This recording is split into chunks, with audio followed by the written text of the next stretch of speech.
Welcome to One on One with the Grim One. I am your host, the Slayer of Posers, Master of Disaster, the most electrifying man in corpse entertainment, the Necrosexual. And joining me on this most dangerous of meetings, we have the four-string extraordinaire who has been for almost 3 decades serving as the rhythm section for the metal queen Doro Pesh, as well as the Mr. Miyagi to my Daniel-san in terms of bass playing. But more on that later. Please welcome Nick Douglas. Nick, how the hell are you? I'm well, Jim, and yourself? I'm grim, baby. Yeah, unfortunately, I haven't played with Doro in since March, but because of the pandemic. But a lot of musicians are in the same boat, so I get it. We're just trying to take it one day at a time and utilize what resources we can. And for all the heathens and hellraisers who are watching at home, back when I was a teenage 13-year-old necrosexual in training, of all the square music teachers out there in a little old town called Stroudsburg, Pennsylvania, I was lucky enough to study under the tutelage of you, Nick. I don't know how lucky that was, but yeah, okay. Yeah. But even before those days, I want to go back in time because I pride myself on heavy metal, underground knowledge. So before Doro, before you and I were in the same room learning bass lessons, let's talk about a band, Deadly Blessing, 1988, Ascend the Cauldron, when you were, 19 years old? God, 18, 19, 20 years old. So what was that like, recording an album when you were just a lad? Yeah, well, it was our first real venture into something of that scale, where there was a label involved and a very nice studio, and of course we had our songs ready. We did our pre-production, and we had went in all, like I said, I was 18, 19. We were all very young at the time, but we had a lot of energy, and we are very specific about how we wanted it to sound, and so we went in there, somewhat prepared. We learned a lot. We had our producer, Bo Blaze, who helped tie everything together for us. And it didn't take too long to actually track it because we rehearsed a lot. But then, the mixing and all that came later, and that was fun. And it was a really, really fun experience. I've always enjoyed the studio. I think during the recording of that album is when I really discovered how much I enjoy the studio and working in the studio and tweaking knobs and things. Yeah. So hey, I still think of that, and I have a little studio here in my home, and I still work on making music here. So yeah, I really enjoy it, and it's coming very handy, especially this time when you can't really travel. So I'm thankful that I have the studio at home. Excellent. Keeping the riffs ablazing and also tinkering over the knobs, because the production of an album and the studio experience, that could either make or break an excellent record. There's certainly tons of thrash metal albums that I love, but you listen to them, especially on CD, where it's sort of lost in the digital translation from vinyl, and it just sounds like completely flat as a pancake. Yeah, it's hard. There's a lot of micro decisions to make along the way when you have the idea and then it becomes the physical reality of being on an album, be it vinyl or CD. Many hundreds of thousands of decisions to make along the way, and a lot are very crucial. So yeah, I can understand how you can hear something on vinyl, and then when it's transferred to digital, how it will give a different impression. Yeah, I can see how that can happen, but we do our best. Hopefully we're all trying to preserve, I guess, our music for a time to come, and if it goes from analog to digital, well, hey, it's the way it is. That's what we have today. Of course. Well, now, who would have thought we'd see the days where cassettes and vinyls are making a big comeback?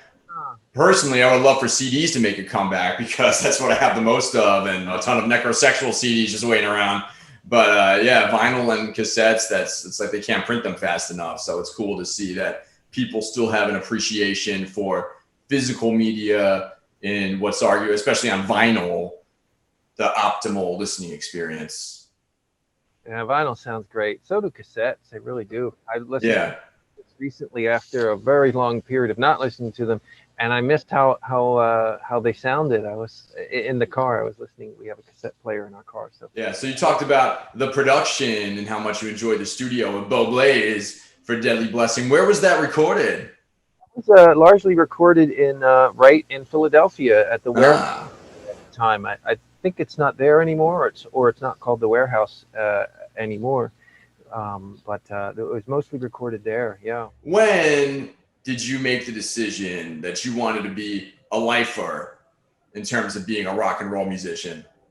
Well, I don't know if I ever actually said, okay, this is what I'll commit to. I suppose I did at the time, or perhaps I wasn't thinking too far ahead. I know that I really enjoyed playing bass and being in a band and being part of a team, but I guess I didn't think long term. I just sort of took it one day at a time. But but here we are years later. I'm still playing and still happy about playing, and so yeah, I don't know. I guess I was 13 when I got bass. I discovered some 70s rock bands at the time, Queen, Led Zeppelin, the Beatles, and then it became heavier stuff. And then I discovered Iron Maiden later on, and harder stuff. But yeah, at that point, I think also Geddy Lee from Rush, Steve Harris, lots of players at that time where the bass was really prominent, and it really just impressed me. And I really liked the sound of it and the feel of it. I thought it was such a beautiful sound in the bass, and yeah, and that's what I wanted to do, and I just didn't look back. And the rest is heavy metal history. You've been rocking and rolling with the metal queen, Doro Pesh, who I was so lucky enough to interview in Philadelphia a few years ago, thanks in no small part to you. How did that meeting between you, Nick Douglas, and the metal queen, Doro Pesh, how did that come about? Well, at the time I lived in Queens, New York, and I worked at a music store, and my manager said to me, he knew someone in Doro's band at that time, and said, Doro will probably need some musicians soon for a tour. Would you be interested in auditioning? And I said, yeah, sure, that would be great. And then the audition day came, and we all went down and worked out the audition songs, and basically that was it. It was a big audition, lots of players coming in and out, maybe 100 or more, and yeah, 100? at least 100. Wow. We had needed guitar players, bass players, and drummers. So I would say maybe more than 100. I don't know for sure, but it was over about a 3 or 4 day audition period. And at the end of the third day, I was one of the first ones to audition, and then they sort of kept me on throughout the audition period. And I'm thinking, oh, they haven't found their bass player yet, so like, this is how I thought of it. So I would come down all the 3 days and play the same 5 or 6 audition songs. And then at the end of the third day, Doro's manager came to me, like, on tour. I was like, wow, it's great. Yeah, sure, I'd love to. But meeting Doro for the first time, when she walked in the room, it was like she had a really good, bright, positive energy. I picked up on that right away, and I liked her right away. She's very, very, very hard worker, a great role model in that regard too. And yeah, I just felt like it clicked, and right away, and here it seems that they had done as well. So still involved with her after 29 years. 29 years. Well, happy anniversary. 3 decades of ruling the ruins with the metal queen. There's so many through the years that I could pull. I like opening with "I Rule the Ruins." What else is there? On the newer side, there's a song. It's in German. It's called "Freundes für Leben," and it means friends forever. And that's got a great chorus. I love to sing that. I like to sing the background vocals with Doro too. I enjoy the singing and playing at the same time, and that's a great one for that. Of course, "All We Are." It was a big Doro song that is probably the most well known. That's always fun. It's always great to see the people light up when we play. And yeah, there's so many. There's like so many to choose from. But as we play our set, it's about an hour and a half long, typically, more or less. but sometimes it just feels like 10 minutes. So, Nick, you mentioned some of your bass playing heroes before. So, in your mind, who do you think the be all end all bass player is? Oh, that's really hard to say because I think what makes a great musician, in my experience and what I've witnessed over the years, is the razor sharp focus on one thing, or generally, maybe not always, but I noticed that stood out to me. How Steve Harris is has a very recognizable sound. Undeniably, this is Steve Harris when he plays the way that he does. I have to say the same for Geddy Lee. So um, as far as a be all end all, it's you might want to consider. I might answer that in a way that who has that really razor sharp focus on what they want to do, on their persistence in their mind, what how they interpret bass playing, and that's really hard to pick one from favor over the other, because depending on what time of day you ask me, I could give you a different answer. I don't, but I what I enjoy is that when any musician has so much commitment and persistence and focus, because as far as playing, of course, I want to be able to play well, and I try to go back and maybe still influenced by these guys, but also their character, their persistence, their hard work, um, and their consistency. That is as much as an inspiration as the playing itself.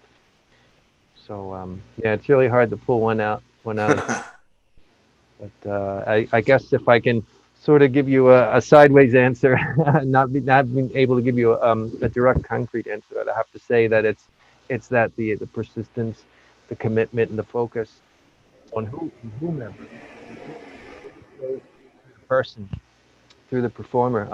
That impresses me a lot. Yes, that's a very wise answer indeed. It is hard to choose just one, just like it's difficult to choose one favorite song or one favorite album. But this is one on one with the Grim One. So, one of the questions that I do ask my guests is tell me about one album that holds a special place in your hearts. Oh, wow. Let's see. Going back before heavy metal, I was in I got the 70s rock or arena rock or 60s rock at the time. I have to credit the Beatles. I know a lot of people do, but hearing the melody of Paul's bass playing and just the songs and the quality of the songs, I have to say that put me in a position where I wanted to hear more. So as my musical influences expanded, let's see, when I get into heavy stuff, I think of Screaming for Vengeance from Judas Priest, Ooh. Power Slave from Iron Maiden. Wow, great album, great production. Yeah, I remember you teaching me that one lick from Rhyme of the Ancient Mariner. Yeah. Yeah, that was fun. I think I sat in one summer and learned that entire album. Oh, Moving Pictures from Rush. I remember when that came out, and I was just discovering the band Rush at the time, and it was with that album, and it just wow, yeah, that was a page turner or a new chapter in music, an early chapter, but still that was a real pinnacle moment. The consistent three members throughout most of their career, and you can just see the cohesiveness between them all, and the bond and friendship between them all. You can tell from the stage, from watching them from an audience view. Sure. Indeed. And speaking of friendship, Doro Pesh, the metal queen, was very close friends with one of the metal gods who has unfortunately left this mortal plane, Ronnie James Dio. Do you have any good Dio stories from on the road? Because I've been listening to a lot of Rainbow lately, so I feel like over the years you probably had some fun concert memories together. Ronnie was such a gentleman to us. We had opened up for Ronnie and Ronnie's band in I believe it was fall and winter of 2000, and him and his whole band were real gracious and real kind to us, and it showed how although he was such a big star, um, throughout his career, he was so well known. He still is down to earth. He would still talk to you about normal things. I don't, what normal things. He told us where he was from, New York State, and some of his early influences and stuff in singing.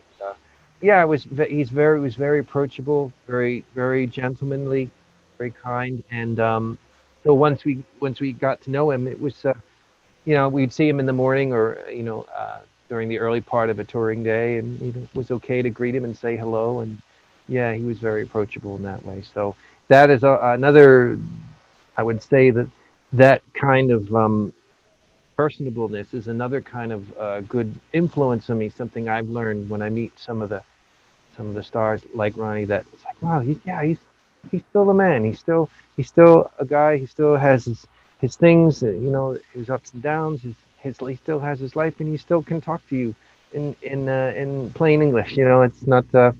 And he's still a guy inside. He's still there, and it just was really nice to know that, and on someone in his level is that approachable. Tell me about one concert memory that you played, or maybe spectated, but one concert memory that really sticks out, whether it was crazy, whether it was a complete disaster. Wow. Oh, I've definitely. I'm a little clumsy anyway. Physically clumsy. So I've had my shares of slips and falls in front of thousands of people, and just like anything else in life, you fall down, you have to get back up and just keep going. So there's lots of little incidents like that on stage, or knocking over equipment with my bass or something, or the wrong place at the wrong time.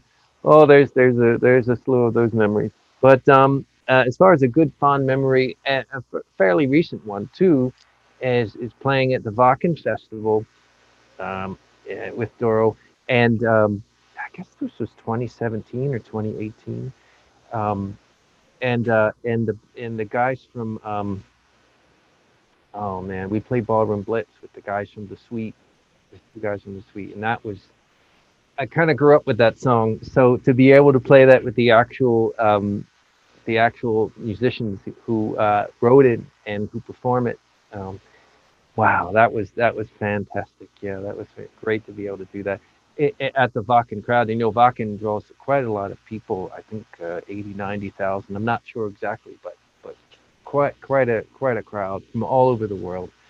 And yeah, so that was a really fine moment. I really enjoyed that as a musician. It was a real musician's moment. Some heavy metal magic at Wacken, one of the largest, if not the largest, heavy metal outdoor festival in the world. So bravo, sir. And you mentioned doing backup vocals, and I'd be remiss not to let the people know that you also have more than a few solo albums, with your official music video being filmed right on Main Street, Stroudsburg, right across from the music store where we took lessons at the Sherman Theater. So tell me about your solo endeavors, Nick. Yeah, I think it's something, I like. I love lyrics. I love a great song, listening to a good song. It almost doesn't matter the genre. If you got a good story to tell and you tell it well, I become intrigued. So I think that, yeah, I think I've always written lyrics or poems and throughout my whole life. And it just sooner or later, it came to be songs. It came to be songs. And yeah, so I'm always writing something, always in the back. There's always about 20% of my mind kind of off to the side, trying to write a lyric or something. But so eventually that comes to a point where you have enough for a record. It took a very long time to make that record, Regeneration, that came out in 2017. But it was a culmination of songs over the past 15 years prior to that. But yeah, I'm glad I did. And it's not quite heavy metal. It's not all heavy metal. Some of it's kind of heavy, some of it isn't. But it's all just how it came out of me. And I just let it be as it was, and tried not to control it or push it. I let it come out as sincerely as possible. So yeah, there it is. Yeah, that was a very long journey to make that album, and I wasn't always sure that it would be an album until probably 2 or 3 years before it actually realized, oh, this could be an album. Okay. So yeah, and then it was, and there it is. As Motorhead once said, we're artists, we're sensitive as shit. So I applaud you for being able to embrace the hard stuff and the other stuff. Do you have any other projects going on or things to look forward to in the future, things people should look out for? What's happening in your world? I'm writing a lot of stuff at home, writing a lot of music at home, and going off in all directions. I'm just kind of like with the album. I'm just letting it sort of kind of spin in me like soup and spit it out however it is.